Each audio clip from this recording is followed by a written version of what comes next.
Hi y'all. So, I wanted to do some videos. I know your girl has been like, I post my budgeting videos all the time because that is one thing that I am consistent with. But just for some context, okay? I am currently 35 years old, just turned 35 in September, and I'm a widow. And at the age of 25, what else? I have a son, and he is now 16 years old. I currently work part time, and yeah, now my job is up in limbo, but that's going to be another video, okay? But what I want to talk to you guys about is how I am me. Like, you know, your past or just in general, the stuff that you go through makes you who you are today, right? So what I want to talk about, the time that I was homeless twice by the age of 25. And you're gonna be like, what, Candace? You good with money? How are all these things? Now I will say I have always been good with money, okay? Never a doubt about that. I'm a saver. That's just me in general, okay? And me having to think outside the box and have plans, that's always been me. I've all Since I've been a young girl, okay? I can remember back as being like 5 or 6 years old, thinking about, killing myself, okay? And so this is nothing new. Anxiety, that's nothing new for me, okay? So this is stuff I've always kind of dealt with, okay? But how was I? So just to say, my mental stability, my emotional, that has nothing to do with me being homeless. It was because of domestic violence. And let's just say this, having to be in fear of your life, of you and your child. Mostly it was for me because I don't think my husband would have ever hurt our child. But still, for your child to go through that at any age is never fun, okay? Now, of course, my husband passed away in 2013. I'm gonna be for real, okay? It was bittersweet. Bittersweet because he was like my best friend, but my worst of enemies. Was I in fear of my life a couple of times? Absolutely, absolutely. So let me just tell you guys about me. There were 2 times that I had to go into a domestic violence shelter. For the maximum they will allow you to stay for was 3 months. And the first time I left my husband, the very first time, when was that? That was back in like 2010. So because it was shortly after we got married. Now we were together since I was 18, 17. Nope, I just turned kind of like 18, and we met.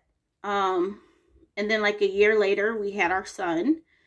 And then we got married in 2010. And for me, now I'm going to say this.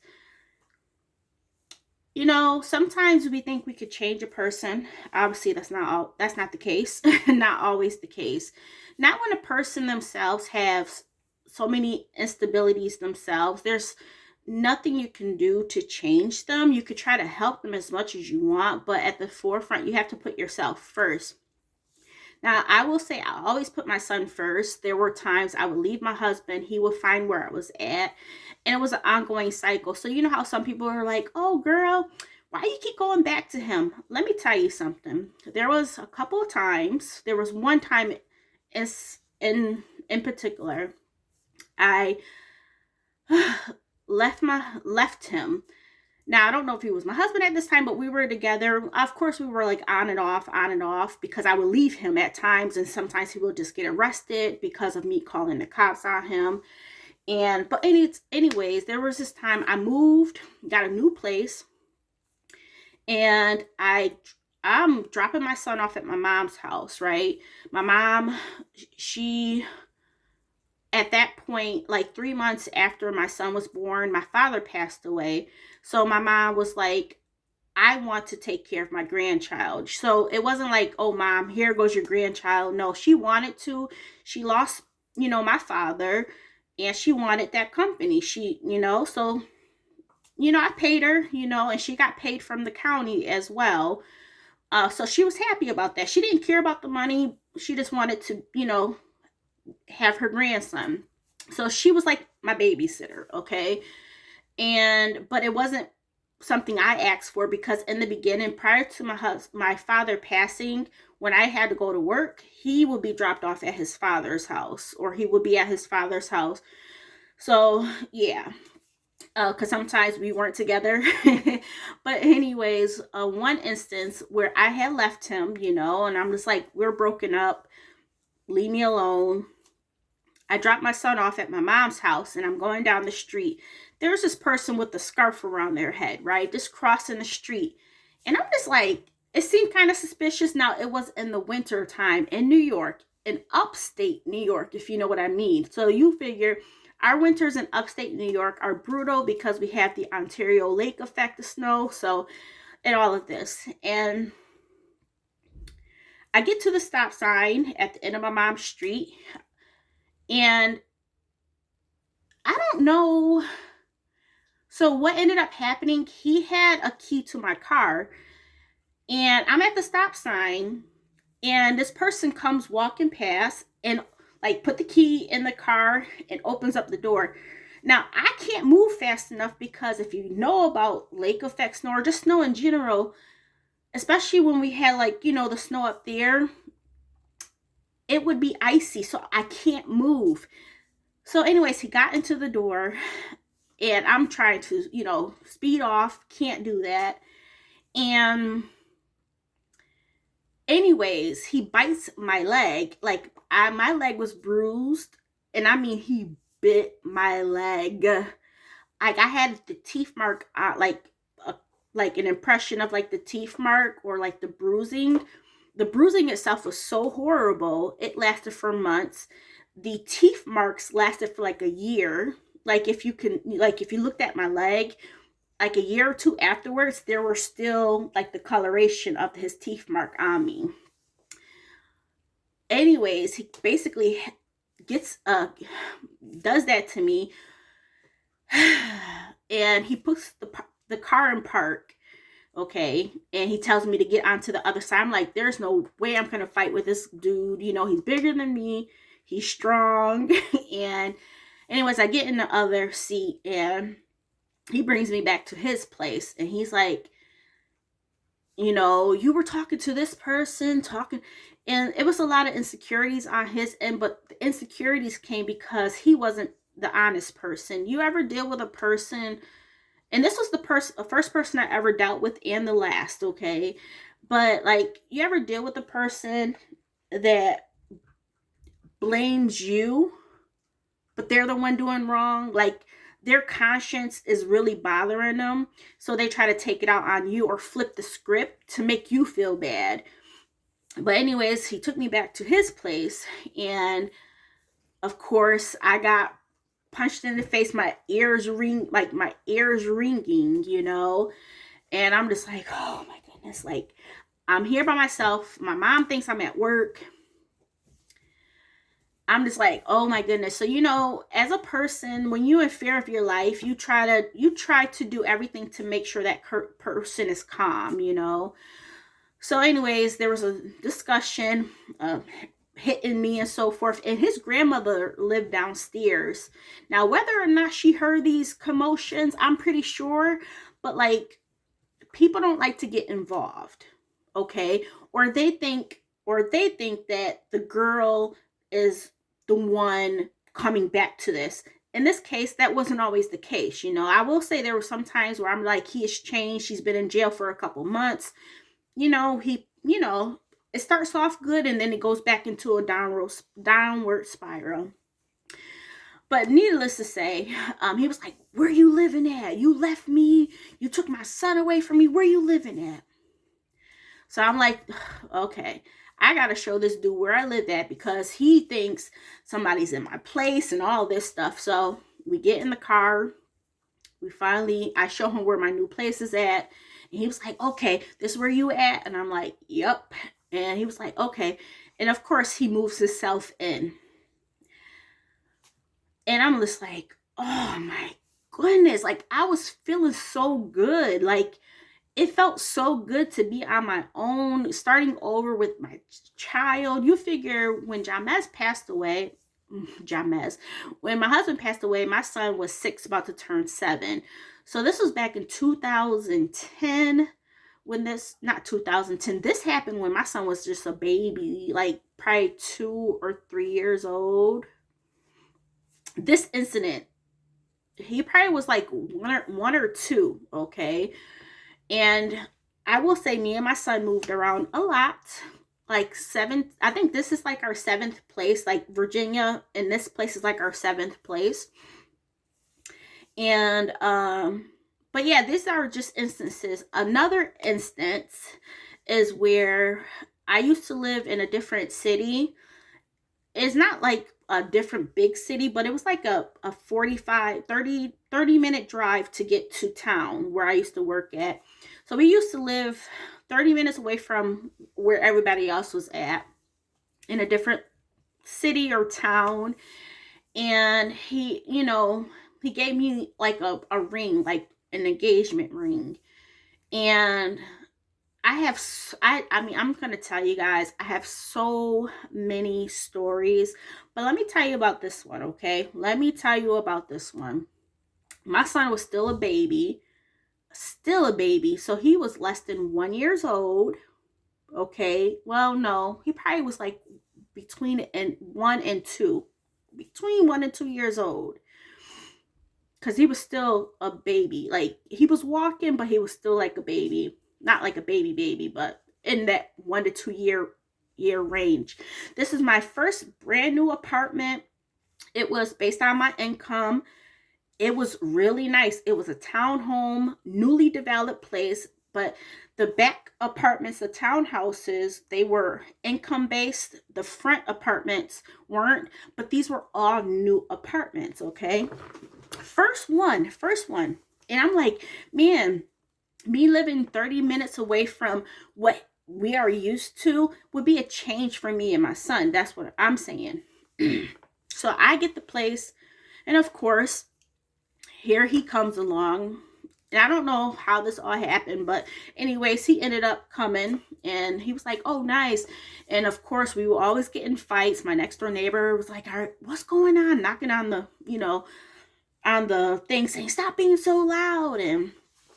But let me tell you. So anyways, he gave me, like, we had an engagement ring. I had an engagement ring, and he was like, I'm done. I'm like, I don't care, dude. Like, I'm good. I got a job. I've always had a job, okay? Always had a job. I'm the one financially stable while you ain't doing nothing. Like, he was mentally, physically, financially abusive, okay? All of the above. And anyways, he was like, so he packed all his stuff. He was like, give me all my stuff. Get my stuff out in the car. I'm like, okay, dude, I ain't got no problem with it. Like, dude, I'm better without you. Like, and he knew it. Like, dude, you're not bringing anything to this table. Nothing. And I will say this, he didn't act like that until after I got pregnant, okay? He was a wonderful boyfriend, but after I got pregnant, everything changed because he was doing whatever he was doing, okay? He got caught up, okay? And so here we gotta go drive like 35 minutes into town where he was staying at, or where we used to stay at. And he was like, give him my ring. And I gave him the ring. He took his stuff out. He's like, oh, so you okay with me leaving? You okay with giving my ring back? I'm like, dude, this is what you said you wanted. I'm just going along with you, right? But I'm just like, good riddance. And he was like, oh, is that easy for you? And I'm just like, what do you want? Like, he's like, if you go along with it, he wants somebody to cry for him or act like they need him. I don't need you. I've never needed you, because prior to me, getting with him, I had like 30, being as like a 17-year-old, 18-year-old, I already had 32,000 saved up, okay? Around 30, 32, 35,000. I think it was around 30, 32,000 saved up by the age of 18. So I didn't need him, okay? Anyways, I'm there, and now he's flipping the script on me. Oh, you okay with me leaving? Oh, that's so disrespectful. And you just want to do whatever you want to do. And I'm just like, I'm not that type of person. For one, I got morals. I got my son. That's the only thing I'm worried about. This, I'm like, good riddance, right? He's out the door. I'm like, I'm not going to go back and forth with him. I lock the door. And he gets in front of my car. Now, if anybody knows my husband, he wasn't like fat. He's not fat, but he was like a football player, right? He's always played football, and so he's very muscular, okay? And he's quick. He runs. He's just built like solid, right? Like, if you guys see my son, everybody said my son is built like my husband. And anyways, this dude, I'm like, dude, I'm reversing. This dude hops on my car. So he holds, like the hood, like between like the wiper blades, there's like a part you can like hold on to. This dude is holding on to this, and I'm trying to speed up the street, like going, 30 miles an hour, 40 miles an hour, reversing. And this dude is hanging out with one hand, but punching with his other hand into the window. This dude breaks the window, okay? Breaks through the window and hops through it. Like, can you imagine? Just imagine, okay? Okay? You get rocks that fall off the tree, like, rocks that hit your window. They don't do much harm, but when you're on a highway, it can, like, do like a little crack. Can you imagine somebody physically punching your windshield, punching, while they're hanging out with one hand, while somebody's zipping up the street, zipping back? I went around the corner once. Nobody called the cops. I'm just like, oh my goodness. So anyways, he finally gets through. His hand is cut, like he's bleeding profusely, okay? And we got this big old thing in the windshield because he hopped through it, y'all. He hopped through it. My son is in the back seat in his, car seat. Thank goodness my son was facing, backwards, because all of that shattered glass. So he's a not like a fat person, but he's built, but he hops through. So he punches his way through the window. And as I'm speeding up and down the street, and this is in a residential area, you guys. It's not like in the country. It's in a residential area. And, I'm just like, oh my goodness. And I'm just like, this is not something I put upon. As I mentioned, he wanted to say, I'm moving back to my own place. Give me my ring back. Drive him 30 minutes. Now he's like, take us back to our place. So we got this big old gash, huge thing in the window, because he hopped through from punching through it. And then he hops through. He's gushing, bleeding. Take us back to our place. So he wants me to drive all the way to another town. No kid you guys. 30 minutes with the windshield wide open with this big old hole. We park. We finally get to my apartment. We park. Now my neighbor is the one who called the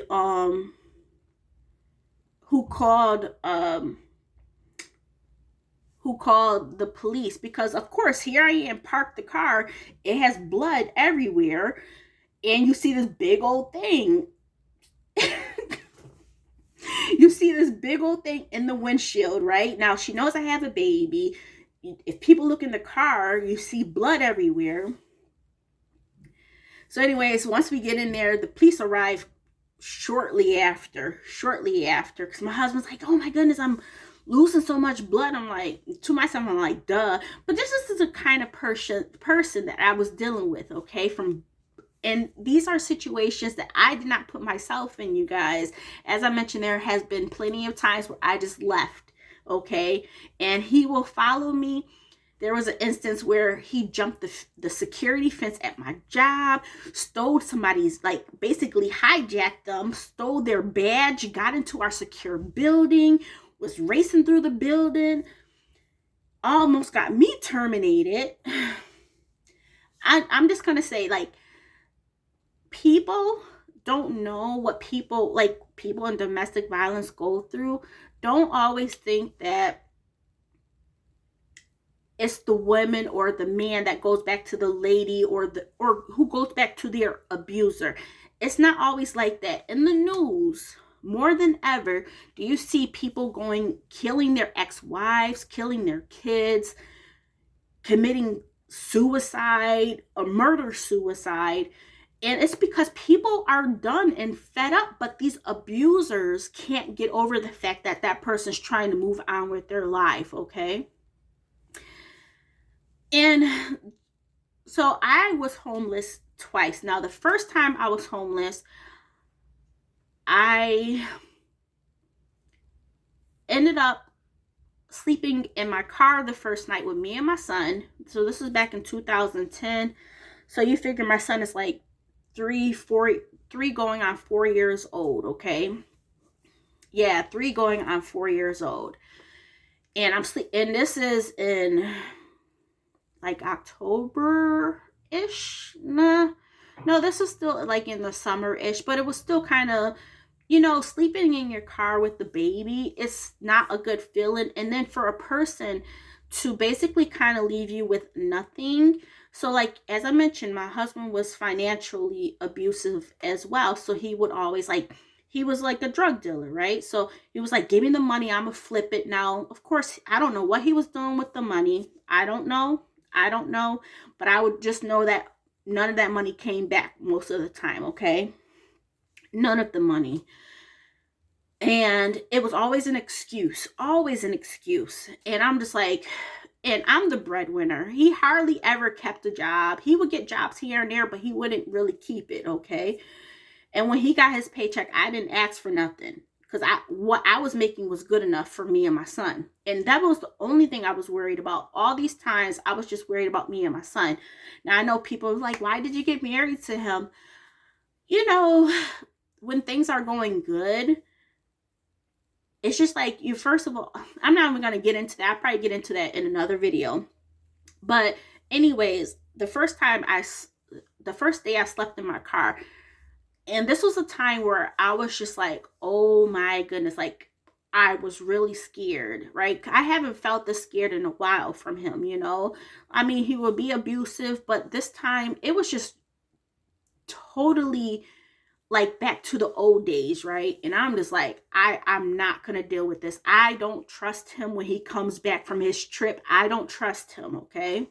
He was heated before he left. His cousin was the one that actually was like, yo, dude, we already had plans, let's go, And I took that as a time for me to escape. And I'm like, I'm done. I am so done, okay? So done. And oh my goodness. So what ended up happening, I, got in my car. While he left, I waited to make sure he actually left, okay? I'm like making sure he got out of town. And I'm like, hey babe, where you at? Sorry everything happened. Making sure he act like everything's okay at home, okay? I leave, I drive. I just keep driving. I don't know where I'm going. And I just needed to get away. So I'm just like, I don't want to tell my family, because I don't want them to think that, oh, this is like your fault type of deal. Nobody would ever say that to me at all. Anyways, it came down to, me letting my mom and my sister know what was going on. My mom's like, oh, come back home. I'm like, Mom, I can't come back to where you at, because that's the first place he's gonna look for me and our son. And the instances that I've been through. And I'm just giving you a snippet, okay? A snippet. So I'm like, no, I can't, Mom. I'm sorry. I don't know what to do, where to go. So he didn't know where my sister lived at. My sister moved somewhere totally seclusive, right? So my sister's like, yeah, come. I'm like, can I stay with you for a little bit? So I ended up staying at her place, and, people mean well, people want to help, but my sister was going through something of her own, and she was just like, eventually, like after a couple of days, she was like, so, oh, don't use the stove. I want everything to be clean. As I mentioned, she was going through her own situation, okay? Not to say that she was in a relationship or anything, but it was just like, when you're not wanted, okay? After a while, when you're not wanted. So I'm like, you know what? I'm in her personal space. It's like she doesn't want me to be there, or my child. So I'm like, okay, what am I going to do? I can't go back to my mom's house, be with her.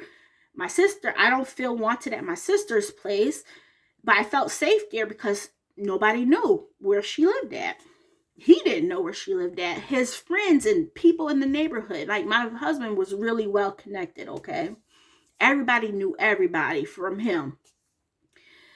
And I eventually called the domestic violence shelter. And this is the first time I was homeless.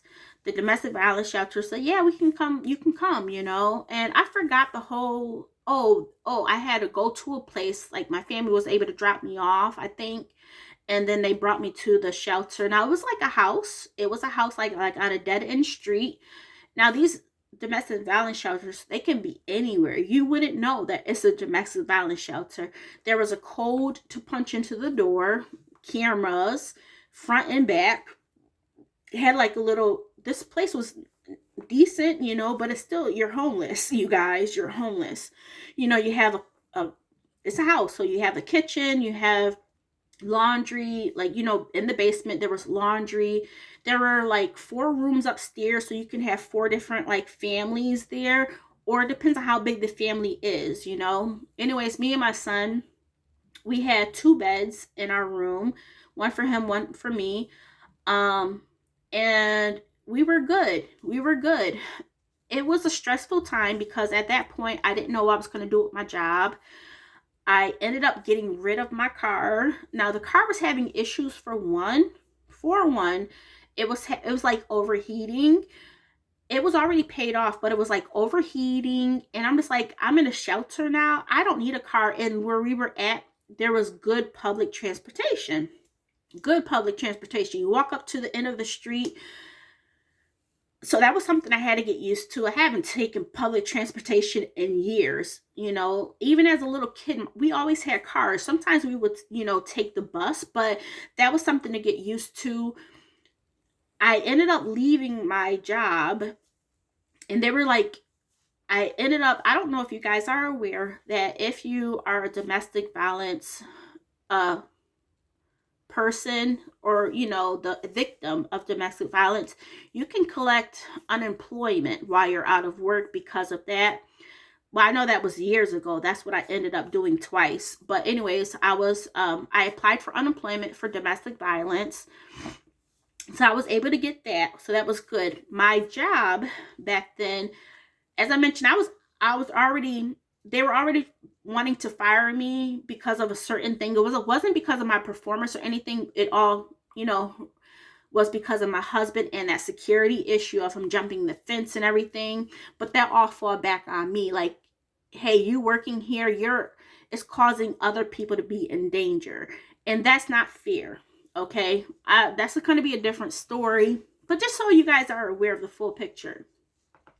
So anyways, I was collecting unemployment from my job. Now this was like back in that day, it was good paying. It was a good paying job.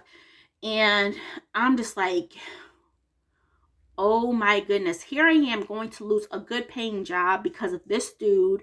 I'm homeless.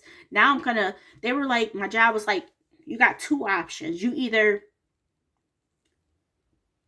don't collect unemployment and then you can come back to us, or if you want to collect unemployment, we have to terminate you. So in my mind, I'm just like, Candace, are you really going to go back to this place that you don't even feel comfortable with? Because guess what? He got friends and family that work at this place. They'll let him know that you're back. And I was like, Candace, you got to cut it. You got to cut it loose.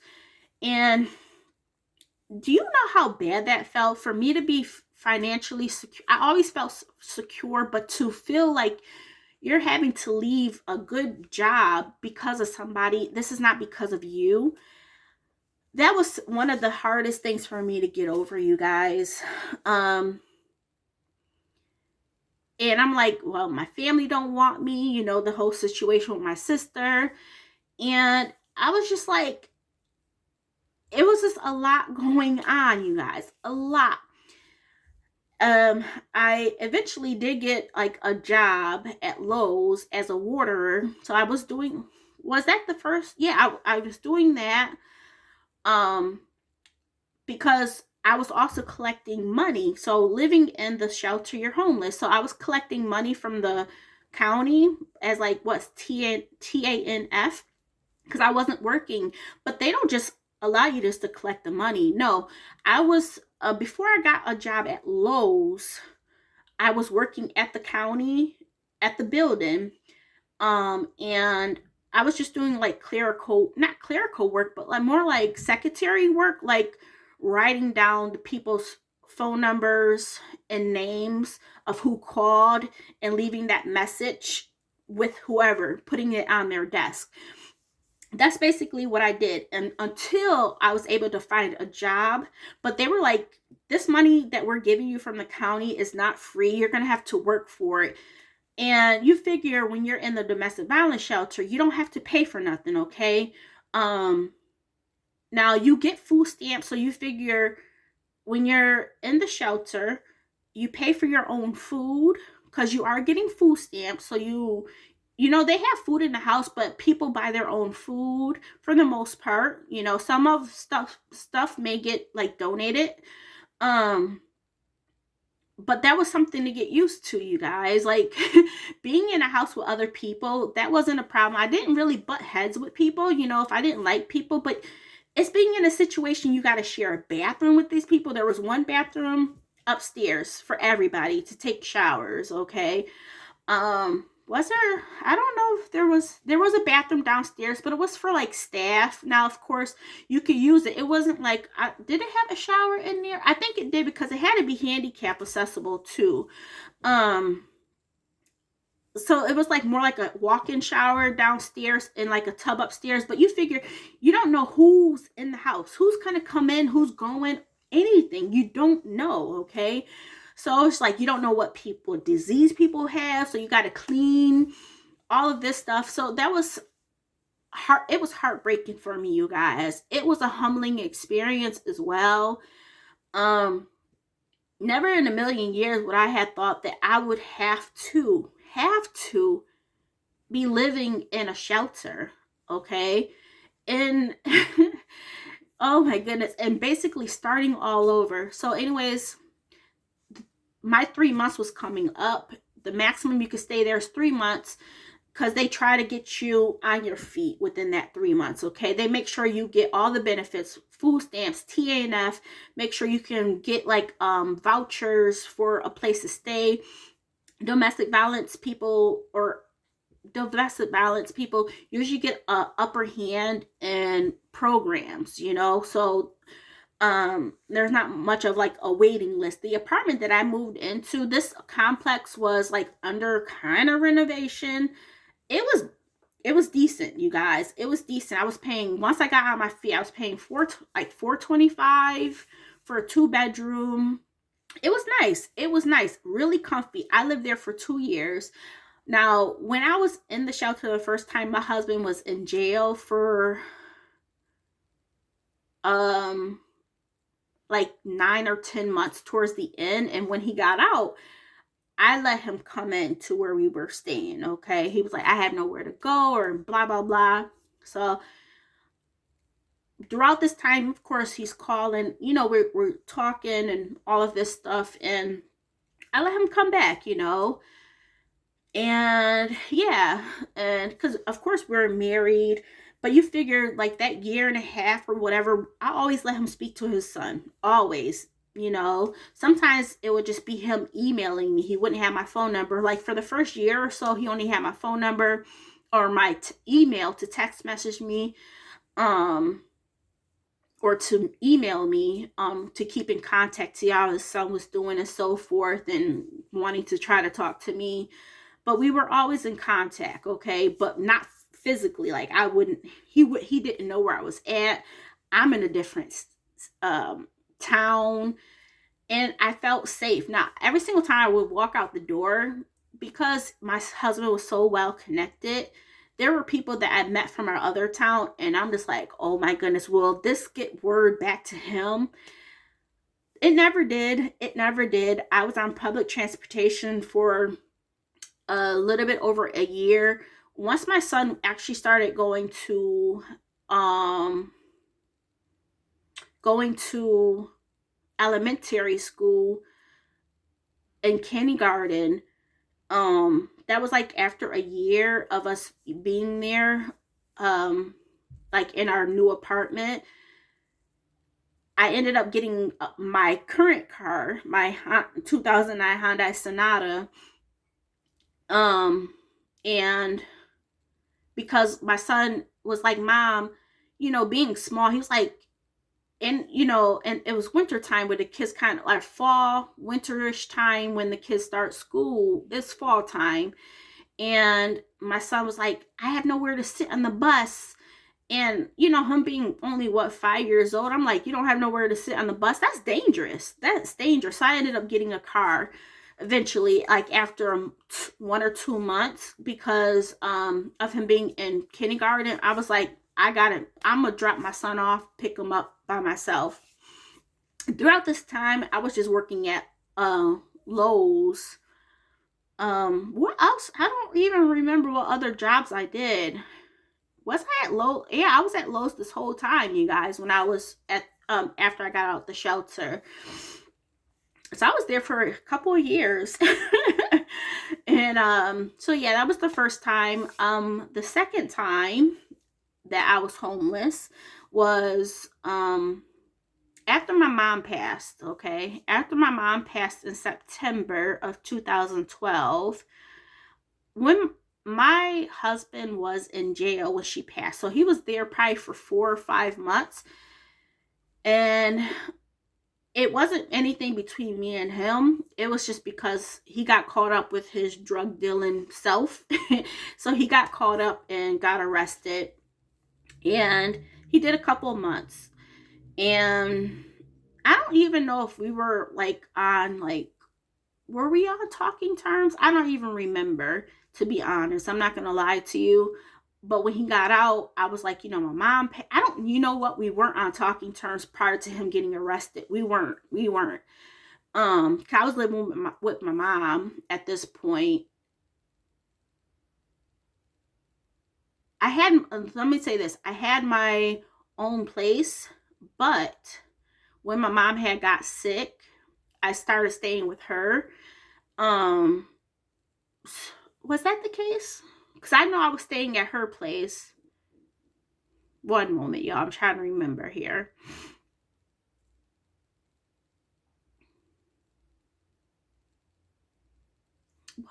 I don't even remember what ended up happening. But I just know that me and him wasn't on talking terms. I think I know what happened. I moved out of that place that I was in.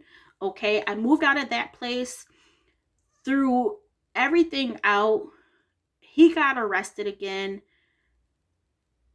Yeah, yep, because we were in an altercation again, but he ended up getting arrested not because of domestic violence. It was once again his own situation that he had to deal with. But we weren't on talking terms. He ended up getting arrested. Of course, I was still at my place. And eventually I was like, my mom, something was going on with my mom. She had bumped her she wasn't doing well, okay? Anyway, so after my mom, she was in like the hospital for like 3 months. And now when I was used to live with my mom, I would take care of everything, okay? I would make sure she didn't have to spend a dime of her money. Here I am living at your house rent free. But I wanted to be there for her, her being by herself. As I mentioned, my father passed, so it's just her in the house, right? Um, anyways, after my mom ended up passing, my husband ended up coming out of jail like a month later.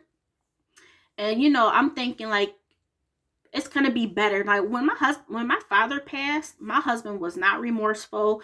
That same day he got my father passed, it was a physical altercation. He didn't think my father passed. I'm a liar. I was with somebody. I'm like, dude, I'm looking at my dead dad right now. Like, are you serious? It was a whole mess when my father passed, but I'm like, he's gonna change. Like, there's a possibility he's gonna change and see, my hurt and everything. Anyways, he gets out of, jail like a month or so later after my mom passed, and I'm living at my mom's house at this point, you guys, okay? Um, and he was like, you know what? Everything was going good. I mean, we would have our little spats, like mouth words and stuff like that. But he was like, you know what, Candace, I'm going to try to get he was on probation when he got out. I'm going to get that switched out to Virginia because there's more opportunities for me. He used to be in a union, and everything. So he can get like these construction jobs and stuff like that. So he ended up getting his probation switched down to Virginia and Portsmouth, Virginia. So now while he's down there, he's like, what you doing back home? Like, that same negative stuff. I'm like, dude, I'm working. Your son's in school. Like, dude, like, what? And as I mentioned, it all goes back to this person feeling insecure and having these negative thoughts because they're doing wrong. Needless to say, I was like, okay, you know what? Versus us being states apart, because I always wanted to move to Virginia. Okay, I did. So I'm like, you know what? I packed my stuff and I moved down. And I told him, he's like, I want my family to be here. Right? So I'm like, okay. Because it was just a lot of drama going back and forth. There was one time we got into an argument. He drove up from Virginia to New York in the middle of the night. Once he got there, he was cool. He wasn't like angry, but during that trip up there in the middle of the night, he was pissed off, okay? Pissed off. Oh my goodness. Oh, that's what ended up happening. Okay, so I think the whole situation with me moving out of my room, my other apartment was a little bit different. I'm trying to remember here. Yeah, because I don't know why I ended up going back. Oh. I remember why I moved out of my other apartment. It's because of the job. Because we were planning on moving down to Virginia. Okay. And my mother-in-law said that I could stay. Okay. Down there. So I was paying rent back at home. And because it was a short period, you guys. It was a short period. I ended up finally, because my husband was like, oh yeah, let's move to Virginia. And this is before he even got arrested, you guys. So we were on good terms, and he was like, we can stay at my parents' house and until we could find a place. So I got the new job. They were like, are you willing to relocate? That's what it was. They were like, are you willing to relocate? And I'm like, of course. Now, I felt so blessed because that job that I originally lost that I thought was good paying, this job was paying me a little bit more. So let's say my old job that I lost being first time um in a homeless shelter, that was paying $12 an hour. This job was going to be part-time, and I was going to be making $13 an hour. And I'm like, ooh, part-time is good. My husband's working, all of this stuff. I'm like, we're going to be good. So anyways, I was staying at my um in-laws house, okay, trying to get through training because the people was like, are you willing to relocate? They didn't have any call centers or areas. Like New York wasn't on the list that you could work from home. Okay, so they hired me from out of town, but I told them I was going to be relocating, and that's what I ended up doing.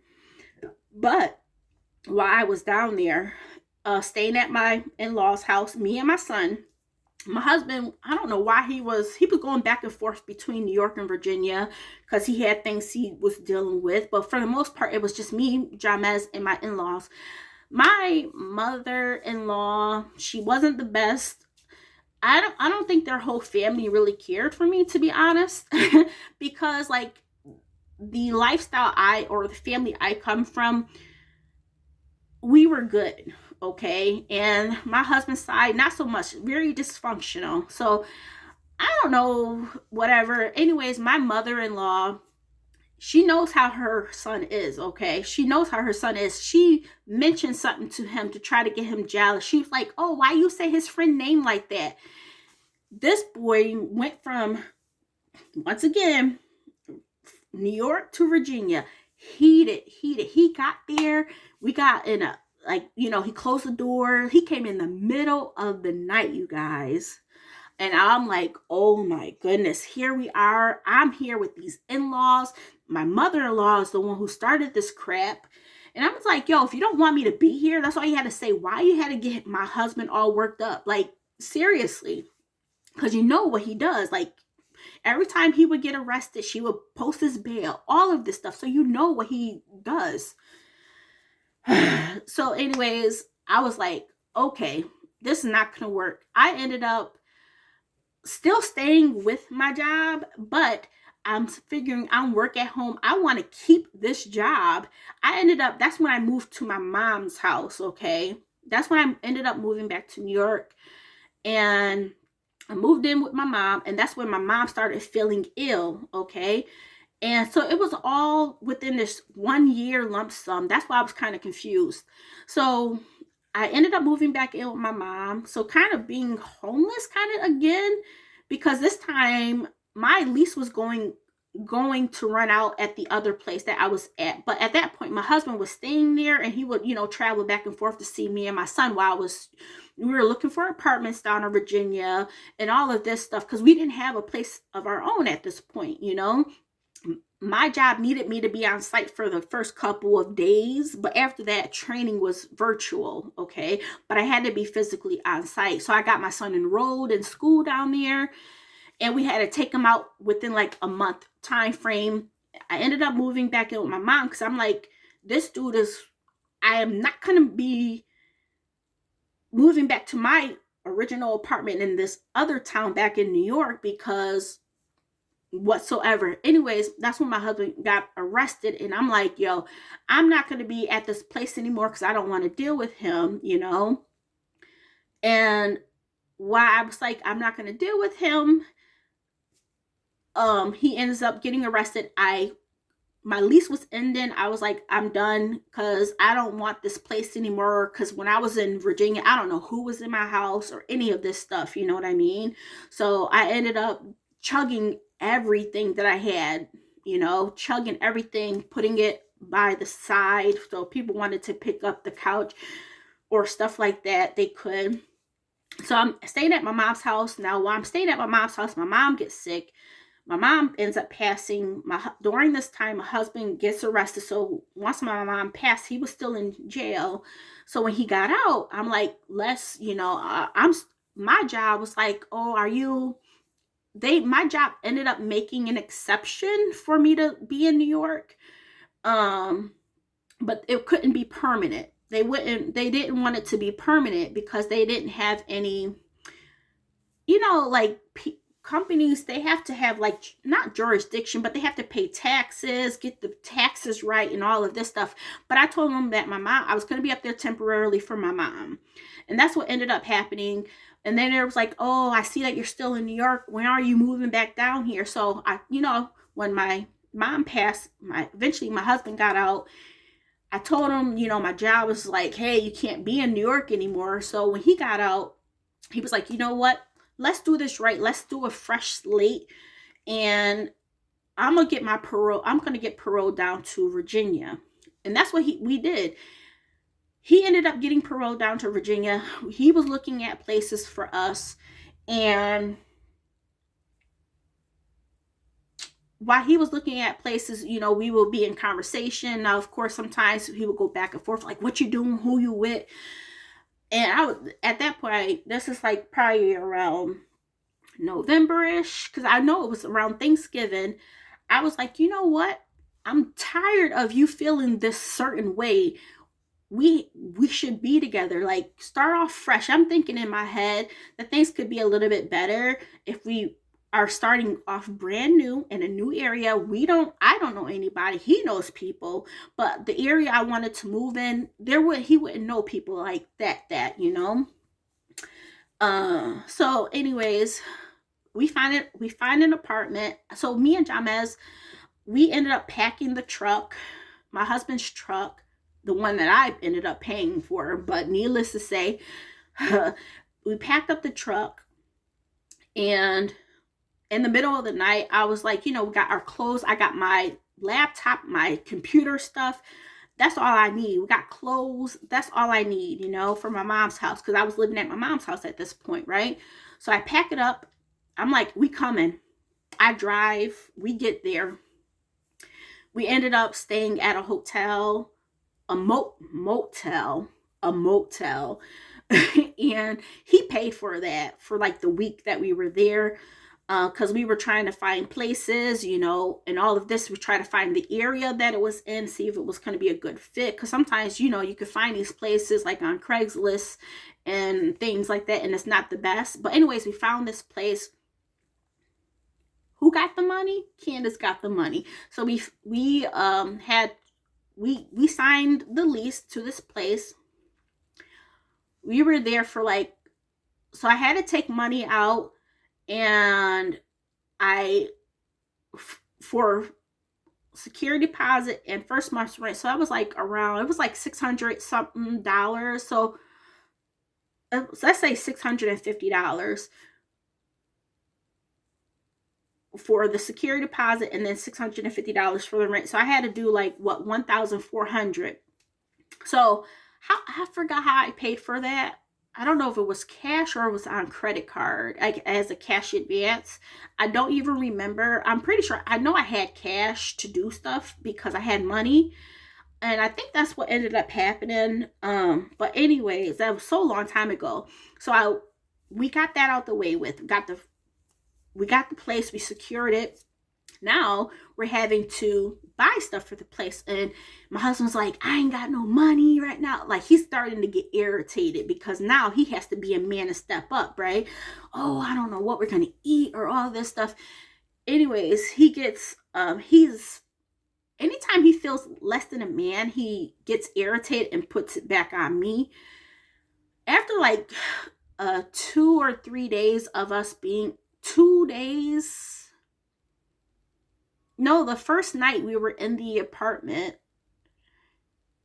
because the first day we cleaned it, we were cleaning. The second night we stayed there, and he got an air mattress. Oh, I don't want to be sleeping on no air mattress. I'm like, dude, that's where we have to do this to come up. You know what I mean? Like, I don't care. But for him, he wants to be macho. I'm like, how can you be macho if you don't have nothing? I mean, he was working at the time. Don't get me wrong. Where was his money going? Anyways, he was like, oh, I forgot how this all ended up happening. But anyways, we were going to be heading to his parents' house, right? Oh, the air mattress had a hole in it, and he was frustrated. So we were basically kind of, he's like, I'm not sleeping on no dung floor. And I'm like, we ended up going to his parents' house. And while we were driving there, he was driving and I was sitting in the passenger seat. He had punched me in my face, accused me of something. And you know me, I do got a mouth on me, y'all. I ain't gonna lie. He ended up punching me in the face, my ear ringing, and I'm just like, oh my goodness. This is not gonna happen. Like, dude, you just got out of jail. My mom just passed not so long ago, and you're frustrated because you feel like less than a man and you want to accuse me of something because we're sleeping on an air mattress. The air mattress is losing air, and all he was just frustrated, right? Now I believe my husband probably had bipolar. His sister has bipolar depression. I'm pretty sure my husband has some type of thing. I don't know, but crazy, just crazy, okay? So I was like, I told my son, we got to his parents' place, and I told my son, my husband's like, I'm gonna go take a shower, because as I mentioned, we just got into the new place, and we already checked out of the motel, and he was like, I'm gonna go take a shower, because we were cleaning up the new place, you know what I mean? And he gets in the shower, and he takes my purse, okay, and like he probably knew I was gonna do something, you know.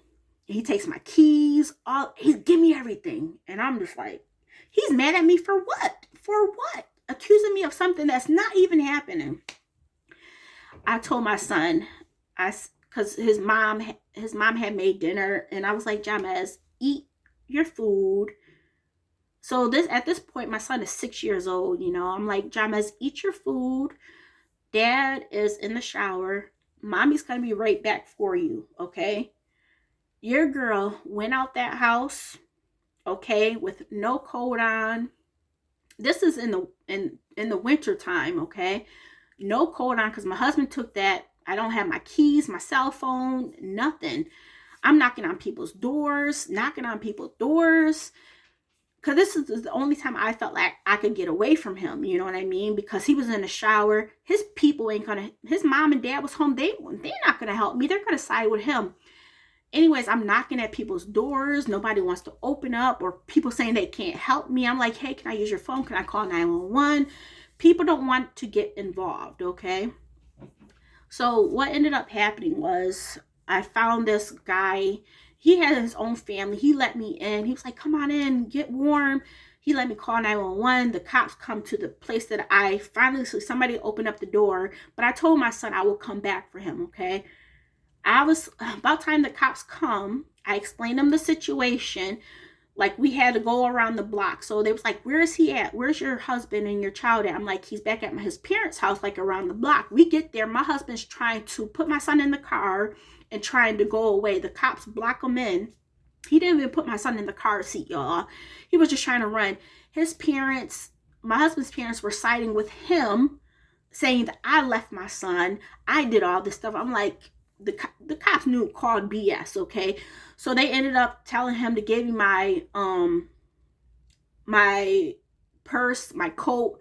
He didn't want to give me back the keys to my car. Like, we had my car, and I don't know why my car was parked at the house versus, or both cars were, I think, what happened? Oh, no, I did get my keys back, but my car was back at the new house, okay? And on my keys, my husband when my husband gave me back the keys, he took off the car keys, y'all. So anyways, I get to the police station. You know, they got me and my son, put me in the cop car, took us to the police station. They was like, where do you want to go? Is there somebody you can call? And I'm like, my brother. And you know what? I don't think I didn't even have my phone, because I had to remember my brother's phone number by heart. I had to remember my brother's phone number by heart, because if somebody says that they don't have something, the cops are not going to press them. I was just like, you know what, whatever, as long as I have my purse, you know what I mean? That's the most important. Everything else can be replaced. So yeah, they take me to the station. Ended up calling my brother. He ends up picking me and my son up, and I'm staying at his place for a little bit. I try to go back to get my car. My car is no longer there. Don't know where it's at. Don't know where he was hiding it at. And I'm like, this is my car. Like, it was a mess. So anyways, I'm staying at my brother's house. It's probably been like a week. And what ends up happening, because I'm trying to figure out my next steps. I'm on taking vacation time from, work. I started collecting unemployment for domestic violence again. I sure enough hopped on that, y'all. I'm like, this is not my fault, Um, so what ended up happening, eventually my brother, like after a week or so, he was like, so what's going on? When you gonna be leaving? How long are you gonna be here for? Indication that he's done with me and my son. I'm like, yo, me and my son don't do anything to your house. You know what I mean? Like, we're sticking right here to our own thing. You family acts like they want to help, but they really don't, um so anyways, I was like, I don't know what I'm gonna do. I was like, you know what, bro, no problem. So I ended up going back to where I went first. I ended up calling back to New York and seeing if I can get in the shelter. It comes out to be that I can stay in the same. They said we have an opening at this shelter. We have an opening, and I was actually going to be going back to that same shelter that I went to the first original time. And that's what I did, because I couldn't go back to my mom's house again, right? Because my husband, he would find me. Now, here I am, took his son away, okay? All of this stuff. And I'm just like, so I'm paying on a car that I don't have right now. It was just a hot mess. I get back, I took a train to New York. They ended up picking me up from there and bringing me to the town, okay? Or bringing me to the domestic violence place. While I'm there for the 3 months, my job eventually tells me, Candace, you got two options. Kind of similar to what my old job said. Hey, if you want to keep collecting this unemployment, you gotta we gotta let you go, or if you want to stay employed, you gotta, it's an ultimatum. You either keep collecting unemployment, but we gotta let you go, or you want to come back and you stop collecting unemployment. Now, for me, I was like, my husband is not this whole situation is not going to tear me down. It's not going to tear me down, okay? I was saving up my money. I was collecting unemployment and food stamps. I ended up telling my job, I'm going to find a place. So when I'm in New York, now when you're in a shelter, you can't leave overnight, okay? I was blind. Like, you look at places online, they look a certain way. And I will say that the place look exactly how it is. But you as a parent or anything, you want to see what you're going to get yourself into prior to you going, right? So, my whole thing was I wanted to be close to my son's school, because at this point I don't have a car, right? So I wanted to be until I got it back.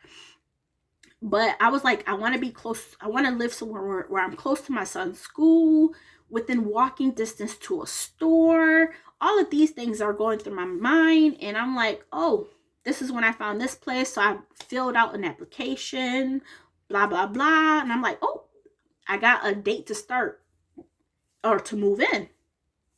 Now I'm starting from scratch, you guys. Scratch. You figure I put all the money, a lot of the money I had saved up in that other apartment that I was in there, or we had for 2 days. I had for 2 days. My husband ended up staying there. And I got myself taken off the lease eventually. I let the landlord know, hey, I'm not staying there. There was a domestic violence incident, but I'm not going to be criticized, or if he doesn't pay the rent, you can't come after me. So the person was okay with that. when I was in the domestic violence shelter, I got my name taken off everything, the water bill, everything that we were like combined on. Let them know the situation, because I wasn't going to be putting myself in a hole for somebody else. You know what I mean? Because there were other instances where things were like my car getting repossessed. That's a whole different story. So these are a lot of things that I've been through, okay? And so anyways, talking about this last instance of being homeless and getting back up on my feet, I found this place and I'm like, it's perfect, you know. It's a good price. It was like $6.25 when I first moved in. You didn't have to pay for water, trash, and all that was included at that time. And I'm like, it's within my budget. I was still working part-time at this point, and I'm like, good, you know. I'm like, okay, cool. We get down here, and just talking up, as I mentioned, let me just put this back into context. I've always been, you know, people would walk you through the apartments to make sure you're okay with it, right? That's how it was back in the day. Now, since the pandemic, things have changed, but I was coming in blind, okay? I come here, and you know, we take a train out of New York, come down here. I got my laptop, um, my like my laptop. I had only one screen, like, what is that? One screen, computer screen, a flat, you know, the flat screen. And I'm just bringing that, you know, and the clothes that me and my son have, not much, right? Not much, because we had to leave things behind when I had went to New York the first time. So we don't have much at this point, you guys. So anyways, we come here and I have already signed the lease. Oh no, they held the apartment for me. And of course, when I got here, I signed the lease and I came in. Now, of course, I'm coming in, I'm thinking I'm good to go. And I was good to go. Now, being here in Richmond, I'm like, there was like little bugs. Like this apartment had a lot of roaches, to be honest, a lot of roaches. And there was like these little bugs. I'm like, oh, these are new bugs, you know what I mean? But I will say this, when I moved in, they were like, if you see any bed bugs, report it. Now, I don't know what bed bugs are. You know, I don't know. Anyways, I seen one out here, right? In the this is as soon as we move in, I'm like, oh, that's a unique bug. I kill it, so be it. Then I see another one, and I'm like, what is this? And then I ended up looking up bed bug, and I'm like, that's what that is. And they were everywhere, you guys, everywhere. So I'm like, oh, I got roaches, now I got bed bugs. As a mother, I felt, I cried. I'm like, me and my son was just homeless. Now we're moving into our own place and it's infested with roaches and bed bugs. I felt so bad. I felt so worthless. And, you know, I lost my mom in September of 2021. We moved down here like in March of 2022. Okay, like towards the end of March of 2022. Oh my goodness. 2012. My mom passed away in September of 2012. You figure November of 2012, I came down here, tried to get that apartment with my husband. Lasted what of all 2 days. Then I'm back in New York, now collecting unemployment, back in a shelter, and now within 3 months I have to find a place, right? And I'm here, and I ended up going to the front office, and they were like, oh, you probably brought that with you. I'm like, ma'am, I only got a backpack and my work stuff. How did I bring all of those stuff? It's infested with bed bugs. Oh, because they wanted me to pay for it. I'm like, I just moved in here. What are you talking about? I'm heated, y'all, because I just been through so much in such a short period of time, okay? My mom passing, going back to a shelter, moving into an infested place. It was like everything was crumbling on me, okay? Everything. So they ended up having like the fumigators come out, and still didn't fix the issue. Didn't fix the issue at all. Okay. It was like a week or two later. I'm like, I'm still finding bed bugs. Come to find out, one of the neighbors on this side, their apartment was infested. So even though they did the treatment here, we're in a townhouse. However, they came over, these things still were in there. Okay. So, and I'm pretty sure that other apartment had roaches as well. So, um, what they ended up doing was putting me and my son up for like a two days into a hotel. I'm like, I'm not gonna keep staying here until y'all finish whatever you gotta finish. This is not right. But at the same time, Candace, you don't have a choice. You want to keep this, you want to still have a job.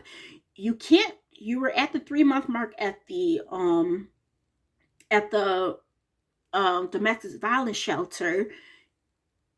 You don't have many options, like, you know what I mean? And as I mentioned, my job originally, even when my mom passed, they wouldn't allow me to stay in New York as it is, okay, for me to work. Like, that was, an exception because of my mother's health, and I was her caregiver basically. And so anyways, they ended up evicting these people out. Okay, so I had to go wash my clothes all over again. Thank goodness we didn't have much stuff, because you want to wash everything. Okay, wash everything. We had air mattresses, so you figure air mattresses, you can see everything on them, right? So I was just happy that we didn't have couches and all of this stuff. So anyways, eventually those neighbors got evicted, and the fumigators came in again, but this time they didn't do they did a hot treatment, but they put like two things in the walls. And how they did it, they did something, and that got rid of the bed bugs. Okay, so this is like a week or two after we've been here, right? Getting this all resolved. I'm feeling like the worst mother ever. I'm thinking like these bed bugs are gonna come back. And then, I'm trying to get my car back. I was renting a car, and I'm just like, renting a car is money itself, right? I'm like, here I am in a new place, had to do down pop. For this place, I didn't have to do like a big deposit. It was like $25, but I did have to do my first month's rent. So that was good, because they gave me an option of doing either like a smaller deposit, or if I wanted to do a bigger deposit. And I'm like, with my income right now or my whole situation, I'd rather pay the small deposit. So when I move out, I'm not going to have a deposit coming back to me, you guys, because I didn't put any deposit coming in. Okay, it was like, I swear to you, it was probably like $25 to $50 versus the $625. And I'm like, I'd rather do that. Anyways, I ended up I'm renting a car. I ended up taking like a 2-hour drive back to my old place that I had got with my husband in Norfolk. It was in Norfolk. And I see my car, right? And I'm like, oh, I can get my car. Once I drive around, the car is gone again. And I'm just like, I can't keep going through this back and forth. So what I ended up doing, and you have to be, when you're in a domestic violence situation, you got to be smart. Okay, I ended up putting out a stolen car report, because I was asking for my car back. My car is under my name only, it's not under my husband's name. He went and I texted him, I'm like, hey, can I get my car back? No. I'm like, dude, I got fired. I don't care. He just wanted me to be back with him. And I'm trying to go through this stuff. So what I ended up doing, I I was playing him. I'm like, oh, me and my son, he didn't know I went back to New York. He never knew I went back to New York at all. He thought I was still down here because when I would talk to him, I'm like, oh yeah, I'm in Norfolk. I got my own place. He's in school and all of this down there. But meanwhile, I was back in the shelter. And so anyways, when I told him I wanted my car back, he was like, no, you're not going to get your car back. That's all you want. And I'm just like, I don't want you. I just want my car back. Oh my goodness. So anyways, to be smart, I filed a police report down in Norfolk. Okay. I filed a police down in Norfolk. So you figure, I had to mail a letter, and I mailed it to his parents' house because I knew for a fact they would open up the mail and they would let him know. So you know, when you do like a stamp, it lets you know like what city it's being stamped out of, and it said Norfolk because I wasn't gonna do it from Richmond because it would show Richmond on the stamp. And he thought for sure, he was like, so for that part, he thought for sure I was in Norfolk. But that was just me being smart. He's, oh, so you are down here, huh? You think you smart because on the, on the envelope, and when they stamp it, it said Norfolk. And I think it was it had to be certified as well. Yeah, it had to be certified mail as well. Because I was basically, I filed a report. I, gave him that report, letting him know I want my car back, or if you don't return it, then it's going to be an issue type of deal. So his parents are all mad at me or whatever, but he thought for sure because of that, being smart, I got it certified from Norfolk. And so I did a couple trips down to Norfolk and so forth to try to get my car. Anyways, with everything that was happening, I was trying to I wanted everything that back. I'm like, yo, I'm starting back on my feet. I'm in a new area with no family around me. My brother lives down that way, 2 hours away. And I'm just here, trying to get my job. Don't have any furniture, you know what I mean? And it was just, I'm starting from scratch, okay? And anyways, with the whole bed bug situation, because that did take some time to get that issue resolved, I felt like a horrible mom, and I ended up, he's my husband. That we still are family. We still have a son in common. I was letting him know what I was going through, and I was breaking down crying.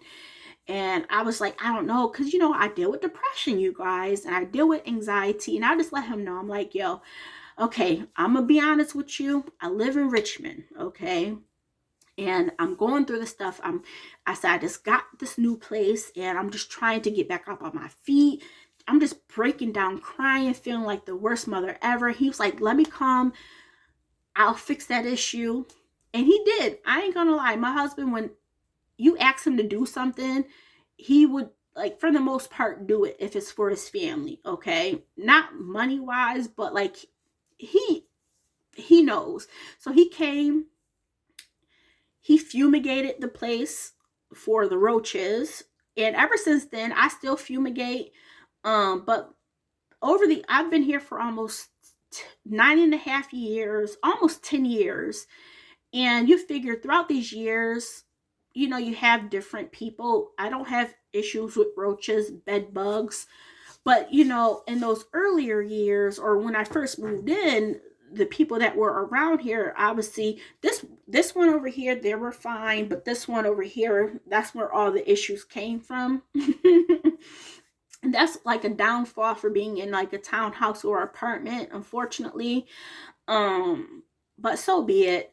But yeah, he came and he was like, I'm gonna fix that. Don't feel bad, He was just like consoling me. So I told him where I lived, and he came and he was like, oh, Candace, this is a nice place, nice area. Look at you, And he was like, and I told him, I said, I'm not trying to be together, And he's like, I understand, we'll take it slow. Because he still had the apartment back down there. And sometimes he would, for like 2 weeks, prior to him passing, um, he would basically stay here.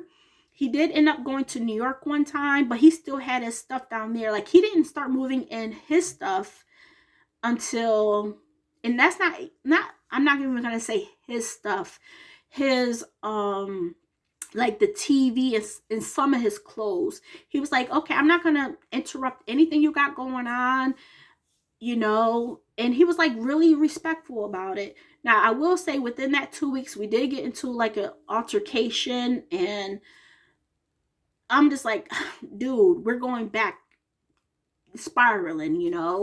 But after that, it was kind of like, little fuss and fights. Nothing physical during those like 1.5, 2 weeks that he was here, or that we reconnected after those months. And that final day, that to wrap all this up, um he was like, you know what, Candace, let's just have some time for me and you, for us to talk things through, figure out what we're going to do. Because, I got the place down there that I'm paying on. You're paying on the place up here.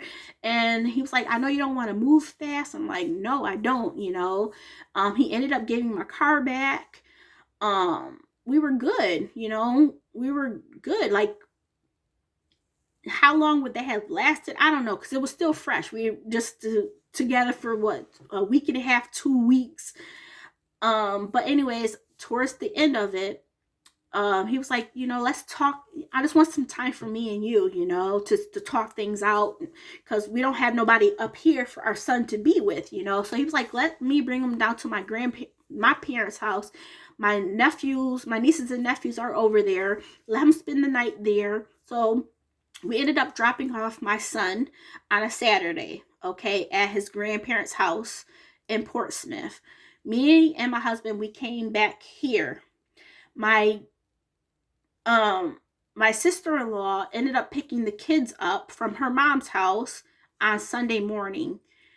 At that point, me and my husband, we after I went to I my religious meeting, we ended up going to King's Dominion, okay? And it was just so nice. So nice. We had a fun time. Oh my goodness. It was fun to see him in his element, being a kid. Oh my goodness. He was just so happy, you guys. Because he said he hasn't done something like that in years, okay? And for a long time, he said. And so yeah, it was just me and him. And we had a very good day. Very good day. And we ended up going to my sister-in-law's house to go pick up my son. And unfortunately, while he said let's go in there. I'm like, I don't want to go in, just get our son. I want to go back, because we still got an hour drive back, hour and something drive back home, and I'm like, we went to King's Dominion, which is an amusement park, if y'all don't know. And I'm just like, I had a good day, So anyways, we go and pick up my son. And I'm sitting in the car. It should have just been a quick in and out. Anyways, my husband wanted some weed. And him and my sister-in-law got into an argument. And from what I heard, or what from the police report, was that my husband ended up punching her in the face. And she went into the kitchen. And he was coming after her again. And she stabbed him. And he came out with my son, okay? He came out, because I don't know all of this stuff going on, okay, inside the house. He came out. He was like, come on, James, hurry up, hurry up. And he just looked normal. He sat down in the car. He said, my sister stabbed me. And I'm like, what? And, right down here, there was like a little speck of blood. And this kept getting bigger and bigger. Now, I don't know this place at all in Norfolk. This is my first time going to my sister-in-law house or apartment. And he was like, my sister stabbed me. And I'm like, Then he was like, I'm driving and I'm trying to, type in my phone, trying to get directions to the nearest hospital. I see somebody on the street, and you guys, I just break down. I'm just trying. It's not moving fast enough. I'm not moving fast enough. My husband's like, I can't see. Candace, I think I'm gonna die. And my son is in the back seat. And I'm just like, oh my goodness. Like my GPS, I was on the GPS, not on my phone. It was actual GPS system, like the Garmin. And I'm just like, oh my goodness, y'all. I seen a cop car. It was like the projects. I seen a cop car, and I was like, get the police, get the police. They come, like my husband is just like this at this point, you guys. So I'm like, I know he's dead, but they didn't pronounce him dead at the scene. They got him to the hospital, and they try to do surgery on him because he actually ended up getting stabbed in the heart. And they tried to do surgery on him, and they pronounced him dead. I always said that he died in a car with me and my son, because technically he did. There was no coming back, from that. And my son is like, Mom, everything's going to be okay. Everything's going to be okay. So you figure this is everything that I've been through, and it's good and bad for me. I feel like, you never want to see somebody pass, but at the same time, what they've put you through and what could have eventually have been. I don't wish death upon nobody, but I've been in situations where I felt like our life was in danger. If he was still alive, would me and my son's life be in danger? We wouldn't have the life that we have right now. We probably wouldn't even have been in this place, for this apartment, for a full year, and everything. I feel like it's okay. I get sad times. It's not never a happy time that he's gone, but I'm at peace. Like me and my son, we have been able to live peacefully since he's passed. Like we don't have to up and leave. I don't have somebody taking my money. I don't have anybody adding additional financial, mental, emotional stress to me or my son. So I'm thankful for that. And because I feel like if my husband was still alive, he was the type of person, like, if I can't have you, nobody else will, type of person. So when you see all of these things in the news, and you're like, oh my goodness, people are like that. When I tell people about everything I've been through with my husband, or even just the stuff that I told you guys today, people was like, Candace, oh my goodness. It's like, I'm not happy your husband passed, but it's a good thing, because I even feel like it would have just been an ongoing thing, or eventually he would have been arrested and locked up for years, okay? Because as I mentioned, he has a record.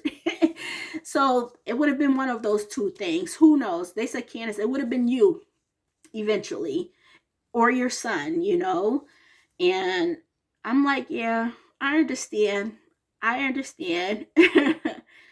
And yeah, so that's how, just to give you a gist, as I mentioned, this is small, y'all. These are just little instances of over a course of 2000, from 18 to 25. Okay. Because my son passed away when, um, my husband passed away when my son was 6, about to turn 7. So you figure 6 years. And these are just little stories, but they're like some of the major ones, especially when he punched through the glass of the car. That was a major one. Yeah. And this is like, people don't know what other people go through, People just don't know unless somebody shares. And I'm an open book. I let people know my husband passed. I'm sad, but I'm not sad. And when I say that, people are probably like, what does she mean? I'm like, if y'all just know the half of it, it was just like, oh my goodness, it was kind of like a relief, because I'm like, it could have been me eventually. You never know. But yeah, that's how I was homeless 2 times by the age of 25. And that's part of my story, y'all. And it made me the stronger person that I am today. But it also made me want to make sure financially, because as I mentioned, I've always been a saver, okay? I've always been a saver. So that has never been a thing. But when you think about things, you just want to think ahead. And, I always put my son first, making sure he's well taken care of. And the good thing is, my son, he's been through a lot. He doesn't ask for much. And that's a good thing. And I will say, even the stuff that, even though he was young, okay, even though he was young, I don't know how, he doesn't remember much, but like, us moving around, he was like, he's thankful that we're in one place, that he's been able to grow up, establish friendships with people and not have to move around every couple of months or every year, or going back and forth and stuff like that. Because he remembers the shelters both times. He remembers those things, so he knows. Like, I don't sugarcoat anything for my son. I'm like, this is what it was.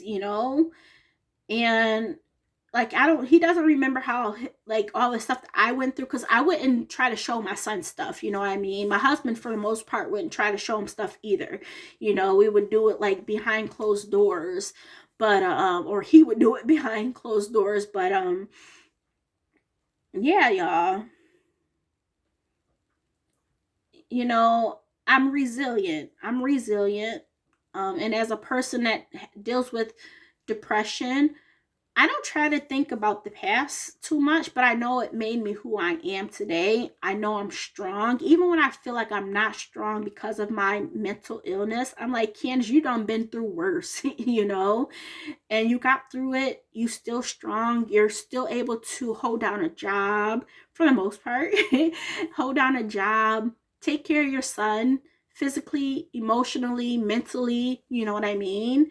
So I'm thankful, but that's part of my story. Yeah, you guys, this is me. This is me, real life, real life. And you figure, as I mentioned, I've been here. My husband passed away in April of 2013, and what it's going to be in March of 2023, that would be 10 years that we've been here, you guys. 10 years. And I'm thankful that have been able to give my son consistency. That's the biggest part for me. Yes, it was rocky when we moved in here, with the bed bugs and stuff, but I will say my husband taught me things, how to fumigate, buy those little shake up fumigation cans.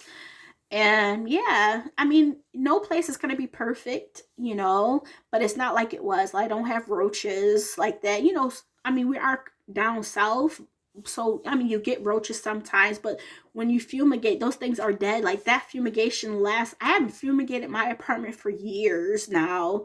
So yeah, y'all. Yep. And bed bugs, I've only seen, after that whole incident, I've seen bed bugs like once or twice, but probably once or twice or 3 years, once or twice or three times, but I've seen like one, and there was no other ones. But every single time I seen them, I was freaked out. And guess what the office would say?